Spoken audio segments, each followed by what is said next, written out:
Oh, Jeff's sweet. You don't see how soft and gentle he hits me when we're alone. Domestic abuse. Just leave your relationship and you'll no longer have to face your abuser. It's that easy and simple, right? If you're homeless, just buy a house. Well, it is, according to Family Guy, when they unleash an episode titled Screams of Silence, the story of Brenda Q. And boy, did it stir the pot. This raw dive into domestic abuse grabbed a spectrum of reactions, from praise to outright outrage. It's not surprising though. This episode is a wild ride, full of highs and lows. Some parts were genuinely well executed, while others, let's just say they missed the mark. But before we go into the parts that got everyone riled up, let's take a moment to appreciate what Family Guy actually got right about portraying domestic abuse, because there is something we can learn from the episode. When Quagmire's sister, Brenda, arrives together with her boyfriend, Jeff, we get an immediate preview into their troubled relationship. They park at a disabled spot, get out of the car, and immediately start arguing. Alright, on the way back, I get to pick the radio station, because that was awful! Prompting Brenda to start apologizing profusely. I know, yeah, it was. I'm sorry. This pretty much sets the tone for the whole episode, as we see Jeff continuously abuse Brenda. One of the most realistic parts of this episode is how the people around Brenda, Peter, Lois, Joe, and even Quagmire, react to the abuse. They represent a range of typical responses by bystanders in real-life situations. How about I make us all some dinner, huh? Come here! No! No! No! Lois recognizes the situation for what it is. When Peter announces that Brenda and Jeff are coming to stay with them, Lois is immediately uncomfortable. Oh my God, not that guy. Is she still with him? Despite knowing Jeff's abusive history, when tensions rise and Jeff snaps at Brenda again, Lois doesn't directly confront him. Instead, she tries to defuse the situation by offering to make dinner. How about I make us all some dinner, huh? As you can see, she doesn't immediately jump to Brenda's defense, despite clearly recognizing that Jeff is abusive. Instead, she tries to satiate him with a suggestion to make dinner, which is pretty normal, as even experts recognize that the most important step in any situation involving a violent and/or verbal aggressive individual is to keep yourself safe. From there, you're advised to use direction and consider everyone's safety before acting hastily, as acting hastily could cause the abuser to escalate further, making the situation more dangerous for everyone involved. However, making dinner does not seem the right course of action, as this still places the abuser in the same room with the person being abused. Other sources mention it is better to create a safe space. Speak in private about it. Tell the person being abused you're worried and encourage them to seek actual help, or break ties with the abuser. And then there's Peter. His reaction to witnessing the abuse is one I'd say is typical of his character. Oh, a dollar! He downplays it altogether. After the dinner, Lois expresses her concern to Peter. Instead of taking it seriously, Peter says, "It's no big deal, Lois. We probably just caught him on an off night." This is reflective of how many people dismiss or minimize signs of abuse, preferring not to get involved unless the violence becomes undeniable. Most people are not even aware that it's manipulative, or maybe causing harm. Of course, in Family Guy, the violence is painfully obvious, but we'll get to that later. Let's have a look at another bystander, Joe. A character who you'd say is in the best situation to intervene. Yet, he too develops cold feet. No puns intended. Midway through the episode, Peter, Joe, and Quagmire are having a little get-together at the Drunken Clam. Quagmire proceeds to explain just how crazy the whole situation is. They've been with me 3 days now, and all he does is beat her day and night. And it is at this point that Peter asks, "Hey, Joe, can't you just arrest the guy?" I mean, finally someone said it. Sadly, Joe's answer gives us yet another bitter dose of reality, as he explains, "I can't arrest Jeff unless Brenda files a formal complaint with the police." Pretty much hamstrung by Family Guy police protocol. In the real world, it would be a little different due to the violent nature of the abuse, but it still shines a light on a different problem. The legal system often can't act unless the victim takes the first step, which can be an impossible ask for someone living in fear of their abuser. It's even estimated that only 24% of domestic abuse crimes are reported to the police in the UK. Even with only 24% of the crimes being reported, the police still receive a call every 30 seconds. Those numbers are huge. And in most cases, it's not like people were unaware. They are simply unsure of what to do about it, or just downright afraid to intervene. Luckily, in Family Guy, they do intervene.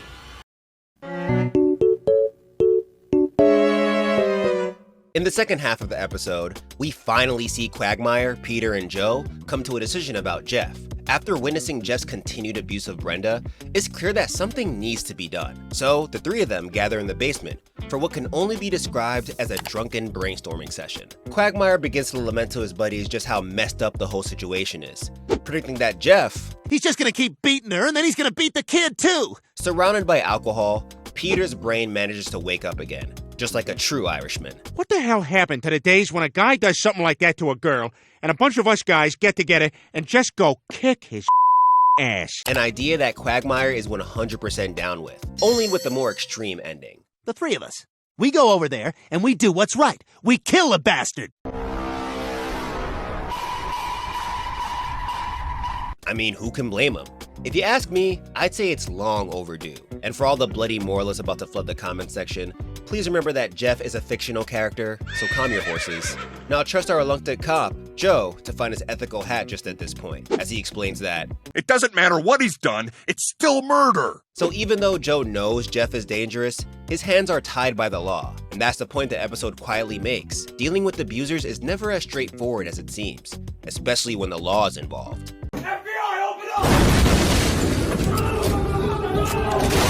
While Joe does make a valid argument, I can only see two endings for a person like Jeff. Either he ends up in jail or in the mortuary. Why? Because with longtime abusers like Jeff, chances of them changing their ways without some form of reckoning are slim to none. I mean, this foundation gave 10 solid reasons why such change rarely happen. So you can say it's a needle in a haystack kind of odds. The most significant is that many abusers simply don't think they need to change. They downplay the harm they cause, blame their partners, or wait for others to change instead. Some even believe they can't change, or that a quick fix like better communication or a lifestyle change will help. But without true emotional control, these surface level solutions don't address the real issue. Real change requires a deep commitment, something many abusers lack. With such slim odds, it's no wonder Quagmire feels like extreme measures are the only option. They ever suddenly wake up and realize the error of their ways and clean up their act? No! They just keep ruining everyone's lives, and the world is better off without them. Still, Joe isn't convinced. Not till he hears this. And when they rush to their window to see what's up, well... Let's waste this dick. With the plan set into motion, the trio visit Jeff and Brenda with a proposal in mind. We were just about to go on our annual midnight hunting trip. We thought you might want to join us. Note to self, and to you, my viewers, when someone invites you for a hunting trip, you might want to ask what is being hunted. In any case, Jeff, being a man of violence, cheers at the mere thought of being able to shoot things, so he accepts their invitation, leading him and the rest of the men deep into the woods at night. They manage some small talk in the woods, and after downing a couple beers, Jeff leaves the campfire to answer Mother Nature. Pretty much, it seems that the universe has laid up Jeff for the trio, so when Quagmire declares, I'm just gonna do it, okay?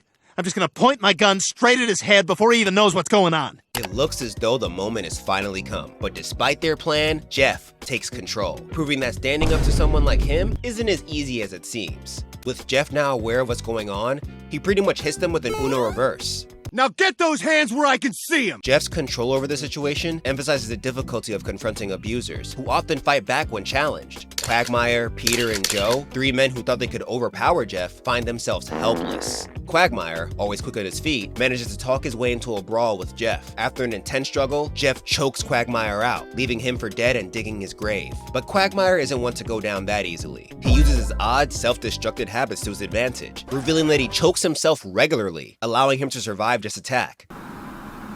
Are you serious right now, bro? In a final twist, Quagmire runs Jeff over with his car, leaving him as roadkill and ending the saga. This conclusion drives home the brutal reality that abusers don't lose their power easily. They will fight to maintain control, often requiring extreme measures to stop them. Quagmire's confrontation with Jeff is a grim reminder of the complexities and dangers victims and their loved ones face when standing up to an abuser. It's not just about bravery, it's about survival in the face of a deeply entrenched cycle of violence. After Quagmire is forced to kill Jeff in self-defense, you might expect the episode to wrap things up with a neat little bow. The abuser is gone, and Brenda is finally free, right? But what Family Guy does next is perhaps the most sobering part of the entire episode. Even with Jeff out the picture, there's still a problem. There's still Brenda. You see, Brenda is still deeply entrenched in the emotional web Jeff spun around her. For years, she was conditioned to accept his abuse, apologize for things that weren't her fault, and believe that somehow she deserved the violence he inflicted on her. As summed up in this line where she says, I'm sorry. Oh, shoot. See, this is why Jeff corrects me all the time. That mindset doesn't disappear overnight, even with the abuser dead. In fact, the first thing we see after Jeff's death is Brenda grieving, not for her freedom, but for Jeff, as she is worried he hasn't come back from last night's hunting trip. Imagine being so brainwashed that you mourn the very person abusing you. Quagmire, Peter, and Joe realize that they need to give Brenda closure. But how do you give closure to someone who's been brainwashed into loving their abuser? The solution they come up with is, well, classic Family Guy. They fake a goodbye letter from Jeff, which pretty much reads like something out of a twisted version of 50 Shades of Grey. A little rough, Peter. I didn't write it, Joe did. I wanted it to sound real. It's gotta sound like he wrote it. Fair enough, Joe. In a way, it's the perfect final manipulation, except this time, it's the good guys doing the manipulating. But while the letter gives Brenda some form of closure, it also raises an important question. Was it the right thing to do? Sure, it might help her start the healing process, but on the other, it's built on a lie. Well, the episode ends with Brenda crying, but at least there's no chance she's going to run into Jeff. No puns intended. And so the curtain closes on the story of Brenda Q, which as you've seen is quite the hot mess. In the end, there's still a lot of recovering that Brenda needs to do, at least to get to the point where she isn't missing being beaten to a pulp. And maybe that's the point the episode is trying to make. There's no clean resolution when it comes to abuse. Even when the abuser is removed, the emotional baggage doesn't just vanish. Rainbows don't just appear in the sky, and people start singing Kumbaya. In Brenda's case, she still has to confront the years of conditioning that taught her to accept violence as normal. And no letter, real or fake, can undo that overnight. So that's pretty much everything I think the episode did right. And now it's time for us to look at the parts of the episode that, let's just say, could have been done better. One of the biggest missteps in Family Guy's handling of domestic abuse is the way Brenda, the victim, is portrayed. From the beginning, Brenda is shown as weak, submissive, and lacking in any real sense of agency. This might seem like an obvious route for portraying a victim of abuse, but it misses the mark in a way that's both frustrating and damaging. The episode treats Brenda like she's too clueless to understand her situation, making it seem as though the abuse is almost her fault for not standing up to Jeff.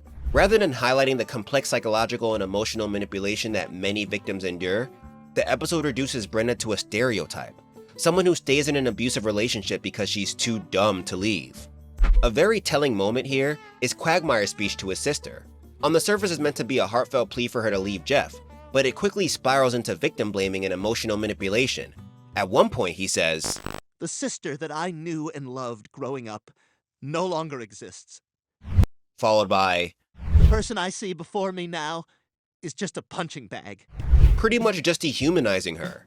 Now I know Family Guy often uses harsh language for comedic effect, but this line felt more like victim blaming and ridicule than anything else.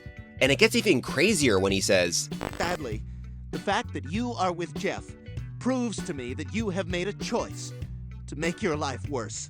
This kind of portrayal is not only lazy but also harmful. It reinforces damaging stereotypes about abuse victims, that they're complicit in their suffering, or that they're too stupid to realize that they need help. In reality, abuse is really complex, and it comes with several nuances. By reducing Brenda to a punching bag who just made the wrong decisions, Family Guy misses the opportunity to send a powerful, supportive message to viewers who might be experiencing something similar. If there's one thing Family Guy missed completely in his portrayal of Jeff, it's how real abusers operate. Abusers, more often than not, are far more subtle in their manipulation and cruelty. They inflict harm in calculated ways, often keeping their victims isolated and terrified, while the rest of the world is none the wiser. Friends and loved ones can spend years unaware of the abuse going on behind closed doors. But Jeff? Jeff is about as subtle as a freight train crashing through a glass factory.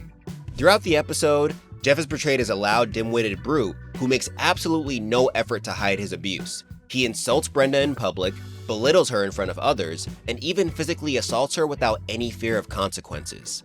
Now, in the real world, anyone doing this in full view of multiple witnesses would be arrested on the spot. Plot solved, roll credits. Instead, the show lets Jeff's overt cartoonish brutality drag on, as if domestic abusers walk around with "I'm an abuser" flashing neon signs above their heads. Please, you're being... What? What am I being? Crazy? Unemployed? Why don't you call the cops like you did on Christmas? I didn't... Now, don't get me wrong. Some abusers are just like Jeff, but I feel like this episode could have used a more subtle, insidious, and emotionally manipulative character who could be used to shed more light on abuse tactics.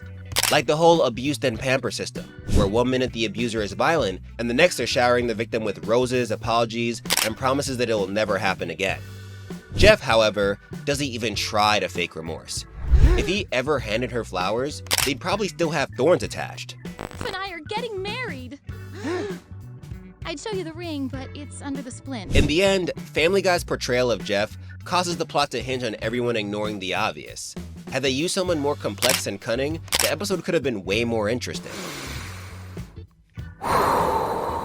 Oh boy, where do I even begin with this one? If there is one thing that sticks out like a sore thumb in this episode, it's the bizarrely misplaced jokes. They're scattered throughout, popping up when they shouldn't, and completely ruining the serious tone that the episode tries so hard to establish. It's like the writers couldn't decide if they want to make us laugh or cry, so they just did both, often in the worst possible places.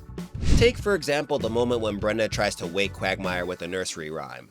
Jeff, true to form, takes this as an opportunity to belittle her, mocking her Come singing. on, Brenda. A stupid nursery rhyme isn't gonna wake him up, especially the way you sing. Right, man? Yeah. And instead of Peter stepping in or offering some kind of support, what does he do? He laughs with Jeff. Yup, because what's funnier than someone mocking a victim of abuse in the middle of a hospital? The humor here is about as subtle as a kid with cookie crumbs on their lips. Pretty much how the episode goes. Just when you think things are about to get serious, the tone shifts right back to something ridiculous. For instance, Quagmire's heartfelt plea to Brenda to leave Jeff, followed by the shocking revelation of them getting married and her being pregnant, is immediately followed by Peter making a joke about baby names. Congratulations! Have you thought of any names yet? Maybe Slappy? Or Bruisey? Now if that isn't tonal whiplash, I don't know what is. Then there's the infamous Iraq lobster bit. Like, what? How does that even fit in? I mean, sure, it is a surprise cutaway gag, but in the context of this episode, it feels like we're watching two completely different shows when the gag appears. In the end, it's not that the jokes themselves are bad, some of them are actually pretty clever, but their placement is so out of touch with the story being told that it makes the entire episode feel tasteless and confused. You can practically feel the writers wrestling with the tone, trying to balance humor and seriousness and failing spectacularly. But hey, if you ever want to experience an episode that flip-flops between goofy jokes and heavy-handed drama every 30 seconds, this is the one for you. Otherwise, maybe skip this one and rewatch Iraq Lobster in a context where it actually makes sense.